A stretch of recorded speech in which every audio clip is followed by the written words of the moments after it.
I'm gonna try to see if I can get this YouTube thing righter than last time without calling in the IT guy this time.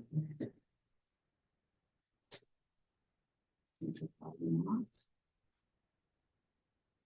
Okay, I'm gonna try to see if. All right.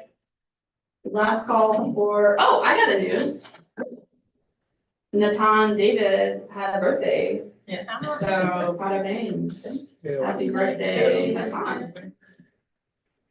Thanks to social media for alerting me.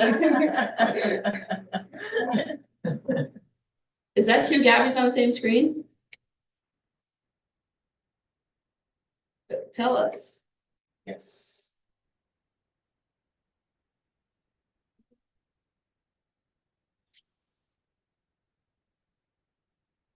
I was expecting for Fola to present this morning, but I don't see him. Do this. Yep, he's here. Oh. Oh, there you are. There's so many people. I couldn't see you. Okay, great. So I am here with some caveats, and ignore that UNC Health background. Let's change that real quick. We don't mind. Some of us went to excellent universities such as UNC, so we understand. It's fine. Okay, I still rep Duke 100%, except for when I have to teach UNC students.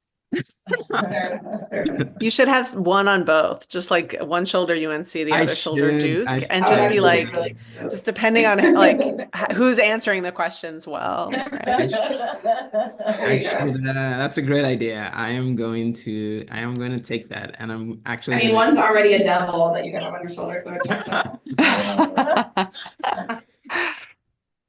I'll make a gradient shade between maybe blue and UNC.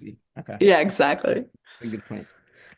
The all right, so yeah, if you want, you can go ahead and take it away if you're ready. Well, so the caveat that I had would be that this will probably be more of a conversation because I apparently need to wait till we publish some of our results publicly before I present. So I can't share any of the results from the work that we've been working on, but I can at least introduce the topic if that's okay with everyone. So we won't get tables and results and things like that, but I can at least introduce people to the project and also recruit because we still need help.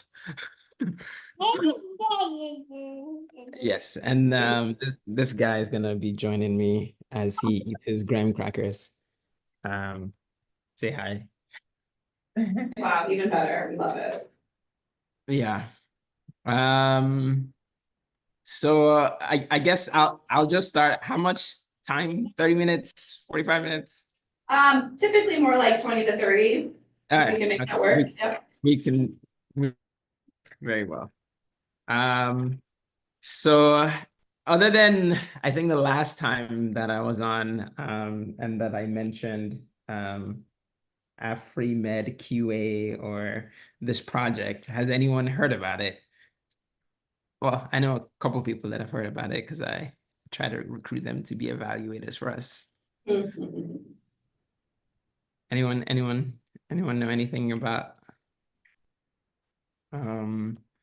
So I'll put some links in the chat, and again, this will be very just talking, and then I can show you some of the goals of the project, and then hopefully I can do a subsequent talk once we publish our findings and where we see things going in the future.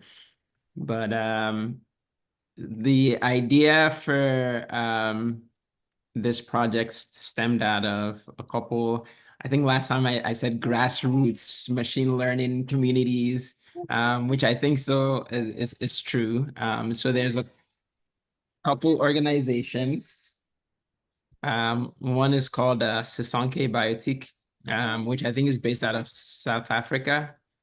I have to actually remember exactly where, but I think they're based out of Africa, but they're a machine learning community out to essentially, create products, tools, publications kind of from from the continents. So these are essentially machine learning experts, as well as clinical experts that are working on doing some of these work on the continent.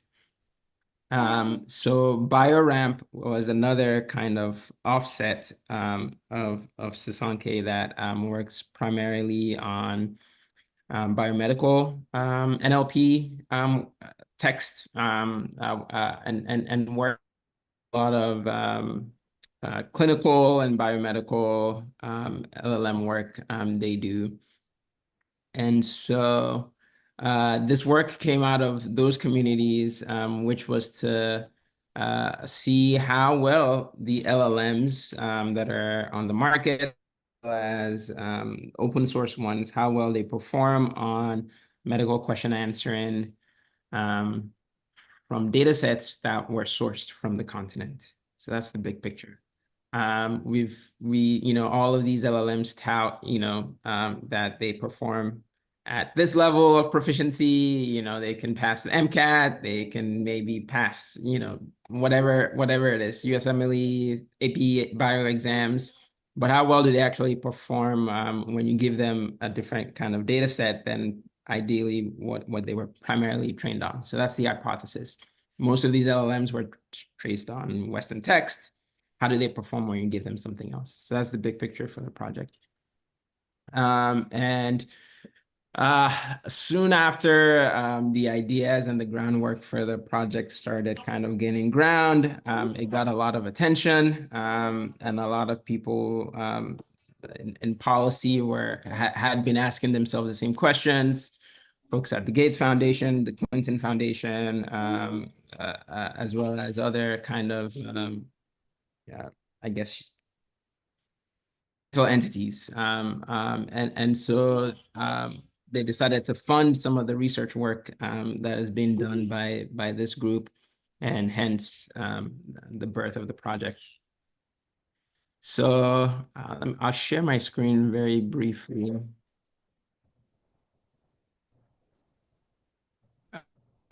Some instructions there. Okay, sorry. I was reading the chat.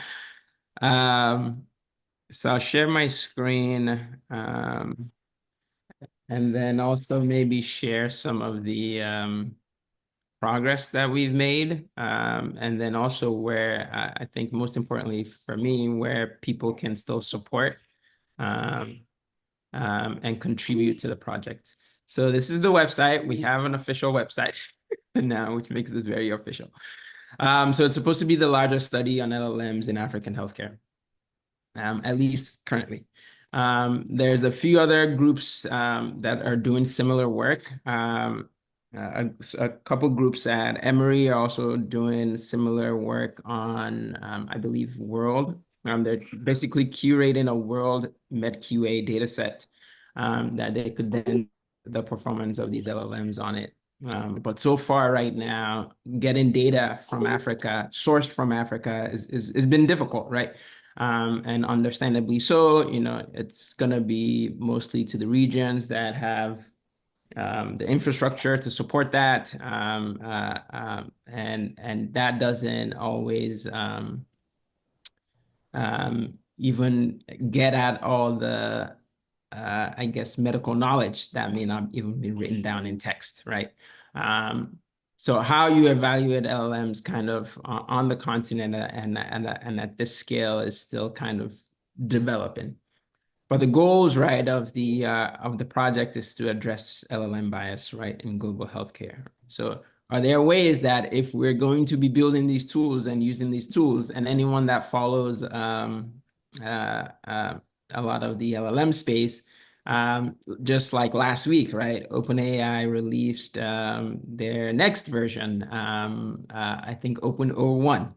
And there is now a tab on, I don't know if it was on their site for healthcare, literally a button that clinicians or people could click at to have the chatbot be focused on the healthcare domain. So like this thing is here. It's it's not going anywhere. And so how do we address bias? How do we figure out what how do we evaluate the performance of them at the ground level, at the grassroots level, especially when people may look at them as opportunities for bridging some gaps, right? Or empowering folks with the information that they need to care for themselves. Like, how do we do that but not cause more problems? So that's obviously the heart of addressing of what we're trying to address with it. All right, it's another tracker time. 1 second. The other part of this, right, is curating a data set that is African sourced and African focused. This hardly exists now, right? If you were to, do a crawl of the internet and try to find a data set that is focused on medical question answering, sourced from Africa, I mean, you may find only a handful, right? So the need is also there, right? Some of the early work that was done before we even got to this point was the curation of a data set that was focused on Africa medical question answering, and as well as sourced from the continent. Right now, and I'll have to see if this is the updated version, what that particular data set looks like is 5,000 expertly generated medical question answerings with answers. And so, and expertly generated, I think we define as someone that is at least clinically at a attending level or above, or a professor that teaches at a medical institution. So collecting questions from folks at that level. At the early stages of this project, a lot of it was also done by crowdsourcing, which was great because we could move quickly. So crowdsourcing medical question and answering, and they worked with a lot of medical institutions to source some of that. We're still kind of evaluating how much of that data will be used, some for quality issues, some for other issues. But right now, about 10,000 questions came from the crowdsource, and those included multiple choice questions. When you see MCQ, that's multiple choice questions. SAQ, that's short answer questions. And then consumer queries. And so these are obviously important, right? Because this is what people care about. So what are the questions that people from the continent are about their own health? What are their like Google searches? That's not necessarily how a lot of this were collected in a very formal manner. And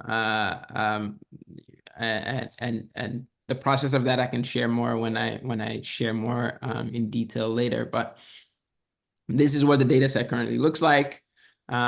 These are some of the leadership teams. So Mercy actually trained at Duke as well before going on to work at Google. Q's Fure is at part of one of the co-founders for Sisonke Biotech. He's located in South Africa. Toby, who's the CEO of Intron Health, which is another kind of entity that's building AI products for basically the I would say the Africa's version of like Dragon. Is what his company is building. And then a handful of PhD students and medical students. And they've put my picture up here, which is a little scary. But phase 1 of the project went through the process of data collection that has basically been complete with maybe some minor refinements in the versions that we're doing now. Benchmarking has primarily been completed, where we've basically created about 31, I think 29 to 31 LLMs. And so when I say LLMs, like ChatGPT, Gemini, Claude, of all the open source LLM ones. There's actually a leaderboard for open source LLMs for people who keep up with this stuff now. So basically you can see week to week what's the best LLM for medical question answering. So we look at some of the stuff, some of the leaderboards from there, but benchmarking both closed source LLMs and open source LLMs to a degree. And the way that we're doing it is that just present our data set to the LLMs in a systematic way. And for the medical question answer, for the multiple choice questions, just see what answers they get. For the short answer questions, the LLMs actually generate a response, which we are now in the process of doing a clinical evaluation on, looking at what the LLMs say, right, when they get presented with these questions. And then my goal is that we can have a minimum of 10, which I think we'll be able to get to 120 clinicians that can support that clinical evaluation of the responses of the LLMs. And that's the part where I'm still recruiting support for. So if anyone is interested, so I'll put a quick plug. If anyone is interested that has an MD or has practiced clinically or it has some free time on their hands and wants to participate or contribute to a project like this, please let me know. Definitely in need of your help, especially this month and next month. But let me know. I would love your support and expertise.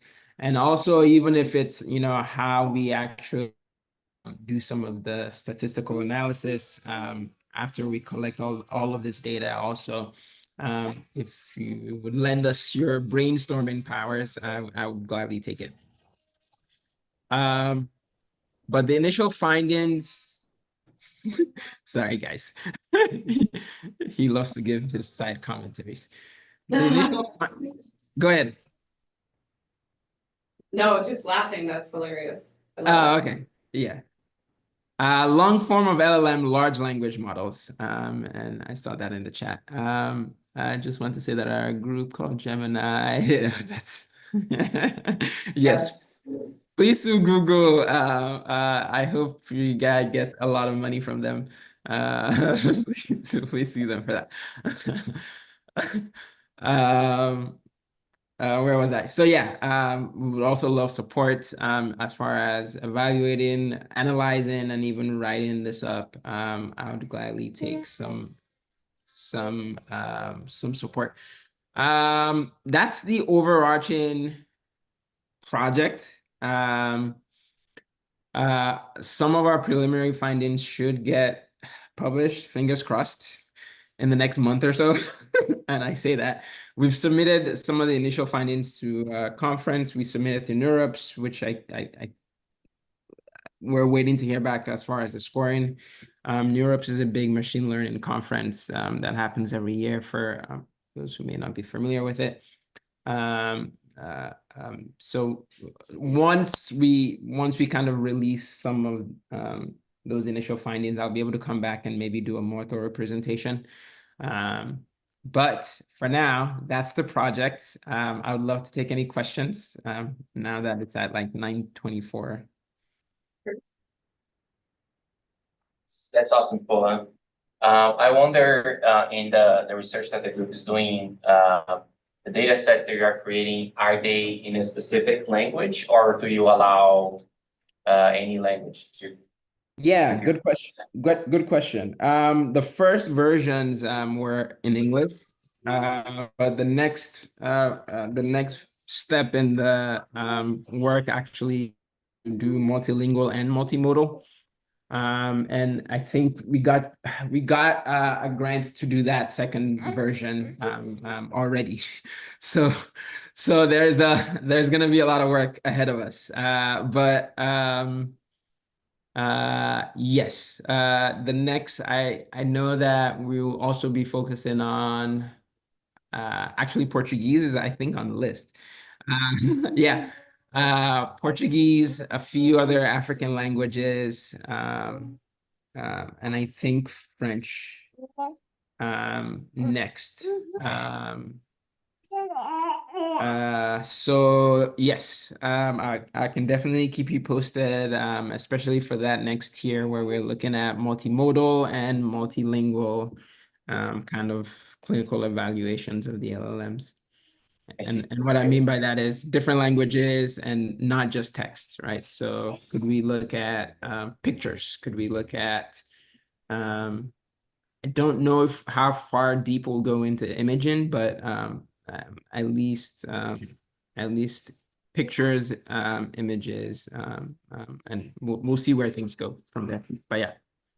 Yeah. Do you have any idea or the background on how these big companies train their models? Do they usually go only for English text? Do they are they multimodal by this point on the training materials? Or So hold on, baby's climbing the stairs. 1 second. You're fine. So I think it's hard to say on the training end, right? Because on the training end, right? Let's assume that you've trained on the entirety of the internet. Right. I assume that's already multilingual to a degree. By and large, I think the vast majority of the internet is still probably in English, right? So there's still going to be a Western bias regardless. But let's assume that you know it's multilingual already, which I think for the most part it is, right? If anyone has played with ChatGPT, it's very good with translation, which makes me think, it's been trained on non-English. Same like even with like some remote Nigerian languages, like I think ChatGPT 4.0 like could understand Nigerian pidgin, which is like I don't know if there's a textbook out there for Nigerian pidgin, but it knows it. So like, sorry guys, he thinks it's a game. No, it's all good. He thinks it's a game, so we're just gonna hold him hostage. So I mean, I think from that perspective, training, I would say I would just assume that it's already at that level. Yeah, I mean, I think Swahili as well. Someone mentioned in the chat. I think a lot of the large language models, to a degree, right? Obviously, to a degree, um, uh, um, may have some of those capabilities already. I'm pretty sure Google is definitely doing stuff with Swahili if they haven't done it already. So what was your original question? No, that's it. Yeah, I just wanted Okay. to get some insight on your thoughts there. That's great. Thank you. Yeah. Other questions or comments for Fola? I'll put my email in the chat in case anyone wants to particularly anyone with a clinical background that wants to evaluate responses for LLMs, because that's my part. Email me. Awesome. And thanks for sharing the webpage too. That's really cool. Can you, before I let you go, can you give us a little bit of update what you're up to these days? Good question. Trying to sleep. Yes. What am I up to today? So teaching at UNC. So UNC started a school of data science. I'm teaching there. I want to teach more at Duke. And I just haven't talked to enough people, I think. But either teaching, in MMCI, which was the master's program that I did, or in something else. Doing this work, some more teaching, and then still kind of working sort of between Duke and UNC to figure out how we'll implement LLMs in healthcare. Trying to do that at kind of like a broader scale, more from like a strategy standpoint and some of that. So working with like HIMSS and some of the informatics kind of groups, and yeah, and some of leadership at Duke and at UNC trying to do that work. Those are the things that I'm doing, as well as babysitting Awesome. outside of those times. Well, And that's really exciting. some small products building too. Okay. Yeah. So yeah. Trying to stay busy. Sounds like it. Well, thanks so much for presenting to us this week. I'll stop the recording and we'll get to our other business, but let's give it up for Fola. Thank you.